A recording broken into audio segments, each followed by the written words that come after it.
विधानसभा का बिगुल बज चुका है और विधान परिषद के चुनाव हुए हैं। कहा जा रहा था कि अजित पवार गुट का उम्मीदवार हारेगा, बीजेपी के वोट कटेंगे, लेकिन उल्टा हो गया। जो लोकसभा में महाविकास आघाड़ी की हवा थी, अब वो हवा नहीं है, ऐसा दावा जो है वो महायुति के नेता कर रहे हैं। मेरे साथ गिरीश महाजन जी है। ये बताइए कि कुछ वोट फूटेंगे बीजेपी के, महायुति के, ऐसे कहा जा रहा था, ये कैसे हुआ? नहीं, बहुत अफवाहें थी चुनाव के पहले। इसमें 12 उम्मीदवार खड़े थे, चुन के 11 लोग आने वाले थे, एक आदमी कोई ना कोई एक उम्मीदवार गिरने वाला था। तो इसमें कई अफवाहें करके पहले कहा गया तो बीजेपी के लोग फूटने वाले हैं, फिर कहा गया कि भाई अजित पवार साहब के जो लोग हैं वो टूटकर शरद पवार साहब के पास जाने वाले हैं, फिर कहा गया एक नाथ शिंदे जी के जो विधायक है वो उद्धव जी के पास जाने वाले हैं। बहुत सारी अफवाहें फैलाई गई, जानबूझकर फैलाई गई। लेकिन आपने चुनाव के नतीजे के बाद देखा होगा ये तो उल्टा हो गया। उल्टा जो अपोजिशन है, विपक्ष है, उनके करीब 12 लोग वो टूटकर हमारी तरफ आ गए। हम महाविकास आघाड़ी के 12 हमारे बीजेपी की जितनी संख्या थी उससे भी हमें 8 सीट ज़्यादा मिल गई, 8 लोग ज़्यादा हुआ, 8 वोट ज़्यादा मिल गए।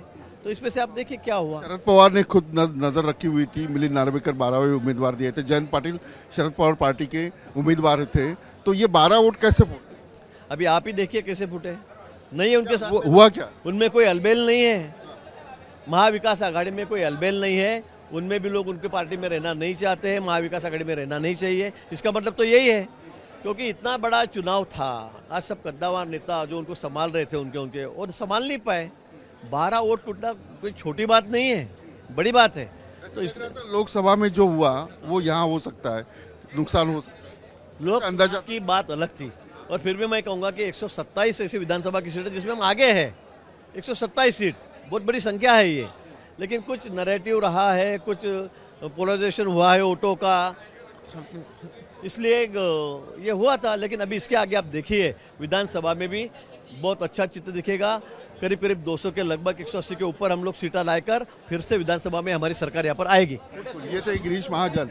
विधान परिषद के चुनाव में जिस प्रकार से परिणाम आए हैं उससे महायुति के जो नेता है वो काफ़ी उत्साहित है। आप देख सकते हो बड़े पैमाने के ऊपर यहाँ ढोल ताशा बज रहा है और विधान भवन में इस जीत का जश्न मनाया जा रहा है। आने वाले 4 महीने के बाद विधानसभा के चुनाव है। शरद पवार और महाविकास आघाड़ी को लोकसभा में जो सिंपत्ति मिली थी वो कहीं ना कहीं भी अब कम हुई है और आने वाले विधानसभा में महायुति जो है वो बहुमत से आएगी, ऐसा दावा जो है वो महायुति के उम्मीदवार और नेता कर रहे हैं। विधानसभा का बिगुल बज चुका है और विधान परिषद के चुनाव हुए हैं। कहा जा रहा था कि अजित पवार गुट का उम्मीदवार हारेगा, बीजेपी के वोट कटेंगे, लेकिन उल्टा हो गया। जो लोकसभा में महाविकास आघाड़ी की हवा थी, अब वो हवा नहीं है, ऐसा दावा जो है वो महायुति के नेता कर रहे हैं। मेरे साथ गिरीश महाजन जी है। ये बताइए कि कुछ वोट फूटेंगे बीजेपी के, महायुति के, ऐसे कहा जा रहा था, ये कैसे हुआ? नहीं, बहुत अफवाहें थी चुनाव के पहले। इसमें 12 उम्मीदवार खड़े थे, चुन के 11 लोग आने वाले थे, एक आदमी कोई ना कोई एक उम्मीदवार गिरने वाला था। तो इसमें कई अफवाहें करके पहले कहा गया तो बीजेपी के लोग फूटने वाले हैं, फिर कहा गया कि भाई अजित पवार साहब के जो लोग हैं वो टूटकर शरद पवार साहब के पास जाने वाले हैं, फिर कहा गया एक नाथ शिंदे जी के जो विधायक है वो उद्धव जी के पास जाने वाले हैं। बहुत सारी अफवाहें फैलाई गई, जानबूझकर फैलाई गई। लेकिन आपने चुनाव के नतीजे के बाद देखा होगा ये तो उल्टा हो गया। उल्टा जो अपोजिशन है, विपक्ष है, उनके करीब 12 लोग वो टूटकर हमारी तरफ आ गए। हम महाविकास आघाड़ी के 12 हमारे बीजेपी की जितनी संख्या थी उससे भी हमें 8 सीट ज़्यादा मिल गई, 8 लोग ज़्यादा हुआ, 8 वोट ज़्यादा मिल गए। तो इसमें से आप देखिए क्या हुआ। शरद पवार ने खुद नजर रखी हुई थी, मिलिंद नार्वेकर 12वें उम्मीदवार दिए थे, जयंत पाटिल शरद पवार पार्टी के उम्मीदवार थे। तो ये 12 वोट कैसे फूटे? अभी आप ही देखिए कैसे फूटे। नहीं है उनके साथ हुआ क्या? उनमें कोई अलबेल नहीं है, महाविकास आघाड़ी में कोई अलबेल नहीं है। उनमें भी लोग उनकी पार्टी में रहना नहीं चाहते हैं, महाविकास आघाड़ी में रहना नहीं चाहिए। इसका मतलब तो यही है, क्योंकि इतना बड़ा चुनाव था, आज सब कद्दावर नेता जो उनको संभाल रहे थे उनके और संभाल नहीं पाए। 12 वोट टूटना कोई छोटी बात नहीं है, बड़ी बात है। तो इस लोकसभा में जो हुआ वो यहाँ हो सकता है, नुकसान हो सकता है। लोग अंदाजा की बात अलग थी।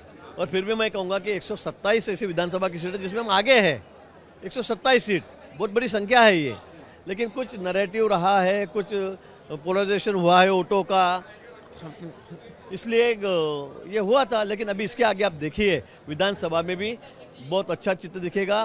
करीब करीब 200 के लगभग 180 के ऊपर हम लोग सीटा लाकर फिर से विधानसभा में हमारी सरकार यहाँ पर आएगी। ये थे गिरीश महाजन। विधान परिषद के चुनाव में जिस प्रकार से परिणाम आए हैं उससे महायुति के जो नेता है वो काफ़ी उत्साहित है। आप देख सकते हो बड़े पैमाने के ऊपर यहाँ ढोल ताशा बज रहा है और विधान भवन में इस जीत का जश्न मनाया जा रहा है। आने वाले 4 महीने के बाद विधानसभा के चुनाव है।